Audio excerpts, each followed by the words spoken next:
Yeah, I know. I haven't been uploading the collection buying and the business deals, and a lot of you have been noticing that, and I apologize for that. So we're returning to that. We've got a magic purchase in ready, folks. Are you ready? My first Flesh and Blood collection. That's it. That's all I paid. I paid $3,000 for that, folks. So we're going to start off today. Oh my goodness. Sorry, I didn't really show this one. This was a previous one. I didn't get to film this part. Anyways, first things first. Dear Rudy, there's the Flesh and Blood future right there, folks. That's the prices. People got to lock it in before that bubble bursts. First of all, thank you for introducing me and many others to the world of Wraith. I'm a 30-year-old cardboard fanatic who's enjoyed most TCGs you can think of. I was getting pretty bored with Magic, but thankfully Fab has reignited my passion for the TCG so much that I created my own YouTube channel for the Fab, mainly focused on the limited format and box openings. The old Shoutman TCG, you guys can slop that in the old YouTube Google machine, and you can drop a comment and make fun of them. I got a few boxes of Crew in early December and happened to open both these beauties in the same box, if you can believe it, back when they were selling for $5 to $100 apiece. So, now that we know it's a bubble, I can help my girlfriend with her medical bills and get some new equipment for better quality on my channel and film. That's really sweet, man. That's good to help your girl out. Help the beautiful lady, and of course, help out your channel. That's a win-win, my man. I am sending you those two soon-to-be worthless cards. These are soon-to-be worthless cards. Shout out to the Wall Street group. I've been hearing about that, folks. There's apparently this Wall Street Discord in the Flesh and Blood that's like people are relating. It's like Wall Street Bets 2.0. I'm going to have to check this thing out. People have been telling me about it. Thanks again. I appreciate it. Stay floppy. So we got, this is a separate one here. This guy, we're going to start off here first, folks. So first of all, I bought a cold foil shard, folks. I do own one shard from that original world release video. This is my second cold foil, infamous, absolutely stunning Arcane shard. Part of the Flesh and Blood Fabled. You get one in every set. This is my second beautiful shard. I'm going to be targeting them. I'd like to get maybe 50 of them, maybe, if it's possible. I'm not sure. It's my second one. So absolutely stunning. Not sure if I'm going to start doing some grading in the future, but this is what I wanted to share, folks. My very first, the beautiful lady of Flesh and Blood. Miss Gorgeous, beautiful Cheyenne. Oh, the Diamond Gemini. My very first one. This is the very first time I've seen this card in person, held one. Absolutely stunning. Very honored to have this finally. So again, same thing. My goal is to expand my position in the cold foil cards. So before we jump over to Magic, just wanted to share my very first collection purchase. Folks, I will tell you right now, I paid a little over $3,000 for these two cards. It's just a tad bit, just a little tad. So I paid $3,000. So half the people in the comment section are going to say, "Oh my God, what an idiot." The other half of the people in the comment section are going to say, "Holy crap, did he get a good deal?" It's going to be funny. Watch the comments. And the rest of the comments are just going to say, "Stop pumping and dumping, you shill, Rudy." It's cool. It's cool. So, if you have cold foil first edition cards from either Wraith, Arc, or Crew, I don't care if Crew gets reprinted in the future. I still think it probably will be. Don't care. If you have first edition cold foils, send me a message, AlphainvestmentsLLC@gmail.com. I want to buy your cold foils. Thank you.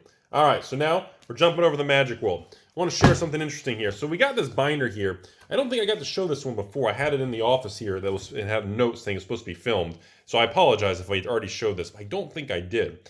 The interesting part about this Magic collection here, ladies and gentlemen, is most of this is not going to be reserved list Rudy type purchase.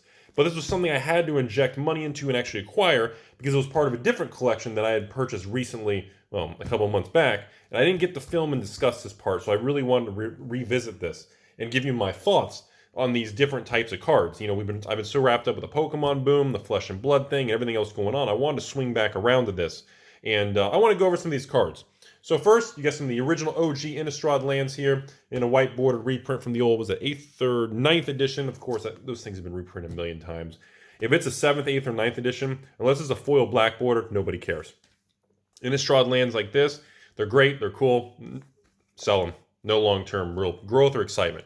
More Innistrad type lands on there. Again, you know how I feel. Anything that comes into play tap, but that has a contingency to it. Not as bad. More of these newer M series type lands. Again, not a fan of them. These are all things I'd like to probably end up just selling as a playset on eBay or something in the future when I get around to it. What do we got over here? Again, I don't know what Wizards' deal is with this particular doing these lands in core sets. They've done it so many times. I don't understand Wizards' obsession with core sets in this particular land cycle. I don't get it. I mean, I am assuming they're doing that because they don't want a lot of attention to the land cycle for core sets and M sets. I just want to share that.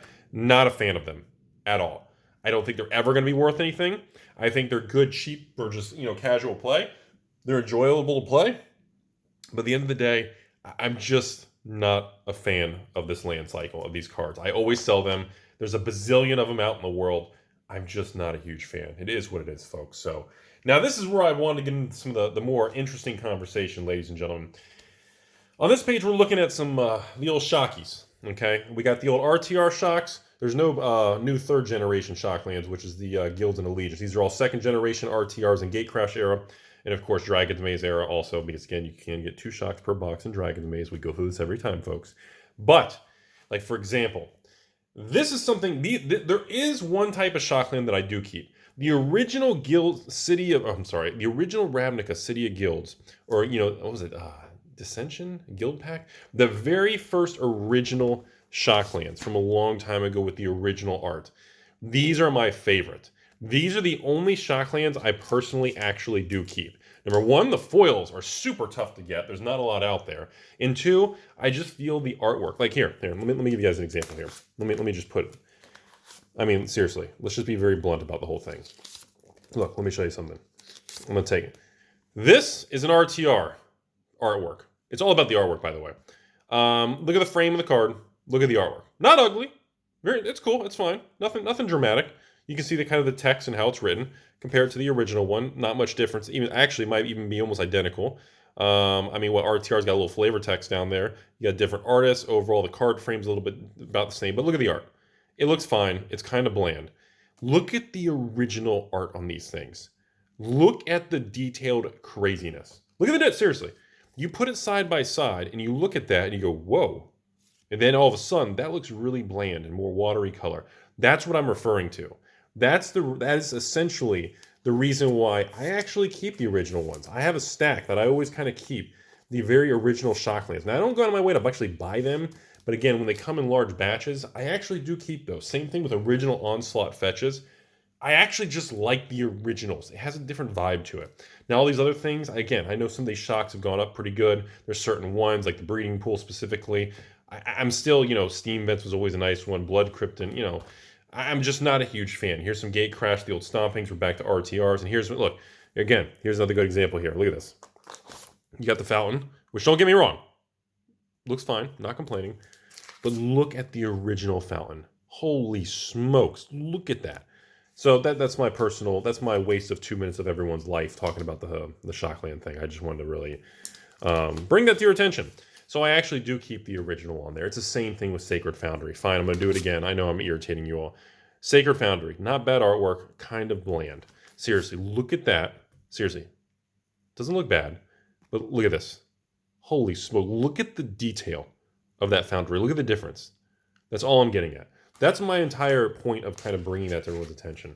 So that's my personal stance on these things. Again, shrines over here from Gatecrash, don't really care too much. Breeding Pool is very pricey. Same thing with the Water Graves. Those are all things I'm going to sell and this and that. Is there anything else in here? I think that might be, there should be a little, okay, here's some, there's an interesting conversation. So these things, people ask me about these things. There's people who collect and go after these things. Back in the day, when they first started making tokens back in this era, the tokens were pretty wild looking, like the whole different frames. They just have a big word saying token. Look at how they cropped the text boxes in the framework. It was a very strange original approach at doing those. I don't personally go after those. I usually sell them. I wait till I get a big block of 50 to 100. I usually sell them to somebody at a bulk thing. That's usually what I do. Again, Shockland, same thing. These are all RTR things. You can see the difference. By the way, just look at the collection. 1 or 2 old ones, tons of new ones. That really reinforces the difference in the supply chain on the different era of the Magic cards. Seriously, it's a huge difference. So, now I want to comment on something that I've been very pessimistic and very aggressive on lately, which is modern cards. If you haven't learned by now, it's starting to become very clear that modern era cards are like the dark, nasty world of Magic right now. Master sets are the worst. it's turning out master sets not only are the worst, but they're actually becoming the worst long-term holds and investments. You're starting to see true colors come out of products as things age. Remember, the only true way to understand this stuff is let time take over. You got to let the clock burn and let the months turn into years, and then you can reflect and learn about how things actually age. Now, I want to give everyone a couple interesting perspectives, and I don't know which is going to come true. Now, first of all, Kamigawa cards. I'm actually a really big fan of Kamigawa. I do think they're going to bring back Kamigawa in the next couple of years. I don't know how it's going to go over, but keep in mind, Kamigawa was a dark time in Magic's past. It did not do well. Now, when we get to these kind of Fifth Dawn, Dark Steel type of era Magic cards, all these artifacts, or the silver cards I called them when I was a teenager, these things are huge. These are heavy hitters. The swords, the tops, the vials. I mean, the Aether, oh my God, Aether vials, such a big deal years ago. But remember, these are the ultimate Wizards of the Coast reprint equity. They will wreck your financial situation, secret lair your butt into the 4th grade, and they will slap you across the face with a stale fish. These are the type of cards that Wizards will and are going to, and I guarantee you with the G word, these are reprintable targets for everything from secret lairs to future master sets to future standard sets to future core sets. It is what it is. I want to lay that out there, okay? I'm going to jump over to this page. What do I think when I see this? Okay, what do we got here? We got some really cool old school Judgment cards. We got actually Lauren, original Cryptic Command over here, non-master reprint. We got actually Domri over here, which was a really big deal when Gatecrash came out. Slowly eroded into nothing due to Masters reprints and lack of pretty much strength in how he was perceived in the future. We got Maze's End, very infamous Dragon's Maze card. That is the pre-release stamped original Dragon's Maze. Brings back some memories back to 2011, 2010, I think. And good old Snappy from original Innistrad. Again, original Innistrad, OG Innistrad. By the way, we've seen the prices, pushing $500 a box, by the way. Still arguably one of the best Magic sets ever created. Abrupt Decay, another phenomenal card. Amazing story. Actually, I think it's even a foil. It doesn't even matter anymore. Foil, Abrupt Decay. Let me explain something to you all. 5-10 years ago, do you realize how big of a deal this card? This would be like a $30 rare when RTR was around. No joke. Like, that's how much the world has changed. But again, multiple reprints. Is this in a secret lair? I'm sure it's in a secret lair by now. If not, I'm sure it will be. Gravecrawler, little promo. Very cool over here. You got some different RTR mythics. The old Rakdos Return. You got Charms. Again, another top over here. We got some OG Innistrad flip cards. You got the old Gisela, the old Blade of the Gold Knight. Nice little Avacyn Restored. Again, Avacyn Restored, another $300 to $500 booster box in Rising. So as you can see here, I love the cards.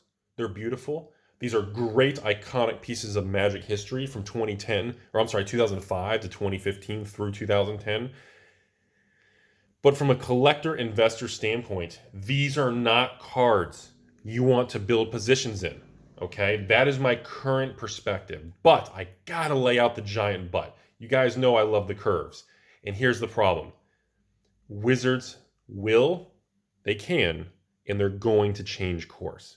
When they change course, I don't know what the impact is going to be on these modern era Mirrodin and Scars and Besiege original OG Lily. I think it's like even a foil original OG Lily and a regular RTRs, the Lauren Morning Tides. You got the nice Miracle framework over. You've got a lot of things and a lot of interesting things in Magic's history. Again, you got nice, this is the infamous Modern Masters era here. Then you got back to the Kamigawas, the Gatecrashes, the Avacyns, and of course, I don't know what's going to happen. But right now, if Modern ever recovers, strengthens, and Wizards finds some sort of miracle to reinstill confidence into the marketplace, I do think you can make a fortune in Modern single cards. Is that going to happen next month, next year, or 20 years from now? I don't know. Or maybe it never happens. But as of right now, these cards, everything you're seeing here, these are great cards. Financially, you need to run for the hills. This stuff is garbage. I know, I can't believe I'm saying it. Even our beautiful Miss Lily over here, beautiful Tammy over here, that Bonfire of the Damned, you got the Johnnies over here, Vraskas. I mean, you've got an amazing batch of cards here. But financially speaking, from a raw, non-emotional financial standpoint, this is straight up dumpster fire 2021. This junk is dead money. And it's not only dead money, it's going to erode in value because Wizards is probably going to secret layer all these Lilies and Vraskas and Ajani's. And it's just going to continue to dilute the uniqueness, the equity value, and how the market perceives it. As that happens, credibility will continue to get slaughtered. All right, we're getting towards the end here. I'm sorry I'm rambling a lot today, folks. We haven't done collection views. We haven't talked about this stuff in a while, so you guys got to sit with me here.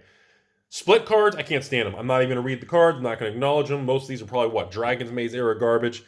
I didn't like them when Dragon's Maze came out. 10 years later, from 2011 to 2021, I still don't like them. All these things are probably worth 50 cents to a quarter. There's no value. Seriously, no value, honestly. Best, most exciting thing on this page is you got a Verdant Catacombs, you got a Windswept Heath from my man Khans over here, you got an RTR Shaman, and you got an original actual enemy fetch from Dr. Original Zendikar from 2008. Now, I want to comment on a couple things. A lot of people don't like. This is a unique situation. Original OG enemy fetches, a lot of people don't like because they don't have the hollow foil stamp and people are afraid of getting ripped off and proxies and slapped in the face and tether balls, all that crazy crap. But there is a subset of people who do really love those, especially the original foils. Very tough to get. Again, Khans, allied fetch lands, I continue to expand my position in Khans sealed booster boxes. I don't care about the value of the fetch lands. I do believe they're never going to reuse Khans artwork in this type of card again. They're going to reprint fetches, obviously. But I still feel Khans booster boxes are somehow amazingly cheap, and I continue to expand into that. Shaman, again, amazing RTR card. Wasn't even restricted and banned for a while. Anyways. But again, reprinted into Oblivion. Master set reprint. All these problems. You know, when you combine all this stuff, no value. So we're about to end the video here. Oh, is this the last page? I think it's the last page. Yeah, okay. Last page here. We got all kinds of pre-release fun things. I want to comment on a couple things here, and then I'm going to end the video. As you all can see, I'm very passionate about this stuff. These cards in the history of Magic, in Flesh and Blood, and Pokemon, and I'm trying to expand my horizons, other things. Yes, I've been following the Digimon thing. Yes, I'm following some of these other things in Vanguard and Yu-Gi-Oh! I'm paying attention, folks. But Magic is always going to be king, no matter how much Pokemon, Flesh and Blood, whatever comes and goes. But, you know, seeing pre-release cards and date stamped, these are memories. People went to F&Ms and pre-releases to get these things. There was a time when that meant something. I mean, seriously, like, look at this. Look at this stupid little thing. Look at this silly little mage here. No joke. Look at this. Look at the gourd. Look at how beautiful that card is. Who made that? Dan Scott. Gorgeous card, man, from 2013. Seriously. Look at this other one here. Look at this. Look at this, folks. Acknowledge how amazing and beautiful. Look at this. I mean, look at this Grove of the Guardian land from 2012. Beautiful! You know, and Magic's lost a lot of its luster right now. And the biggest, number one problem Magic continues to have is the money and inflation is flowing to the good stuff back in the day in sealed product. And Wizards has a serious credibility. The lack of confidence in the public perception. It is just eroding them right now. Stores aren't doing mass box openings. The negativity and the pessimism is very high. And Wizards, and I know no one's even watching this late in the video. It's like a 20-minute video. No one's even watching this crap. Wizards needs to instill credibility and trust into the marketplace and not just churn secret layers in a million different products. The products they're making are fine. They're good. I have no issues. I think Kaldheim's going to be a great set. I think the recent set, even Theros Beyond Death, Ikorias and Thrones and War. I mean, you know, even the new Zendikar Rising, these are great products. But man, make us feel better.